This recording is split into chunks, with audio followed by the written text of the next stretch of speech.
मित्रांनो, चेस्टसाठी आणि ट्रायसेपसाठी काय वर्कआउट केला पाहिजे?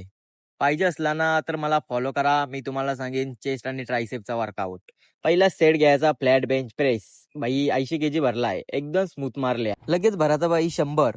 आयशो थांबाचा नाही. आयशो थांबून चालणार नाही. 100 एकदम स्मूथ आणि सरांना सपोर्टला घ्यायचं. प्रथम सरांना सपोर्टला घेतलं. अक्षय सर पिट्टीमध्ये व्यस्त होते. म्हणून प्रथम सरांना सपोर्टला घेतलं आणि एकदम स्मूथ 4-5 कारल्या. प्रथम सर बोलतो वाह बेटे एक नंबर. दुसरा सेट घ्यायचा इक्लाइन बेंच प्रेस. आलं अक्षय सपोर्टला. भाई चांगलाच माणूस सपोर्टला घ्यायचा. ट्रेनर असताना त्यालाच जास्त करून घ्या, कारण की कोण बिन घेतला तर भाई छाती ती तोडून ठेवतील. लगेच पुढचा सेट घ्यायचा डिक्लाइन. भाई नादच खुला 120. इथं पण दे दानादन मार मार करत होतो. अक्षय सर असल्यावर काही टेन्शन नसतं भाई. डिक्लाइन झाल्यावर लगेच जेव्हाचा इक्लाइन डंबल फ्लाय आणि चेस्टची बांगडी इथं होतं.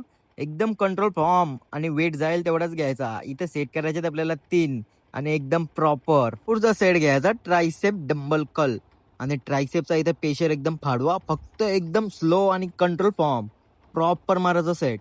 पुढचा सेट घ्यायचा ट्रायसेप पुश डाऊन. आवरा वेट घ्यायची गरज नाही. मी 70-80 घेतलाय म्हणून असा प्रॉपर बसला नाही सेट.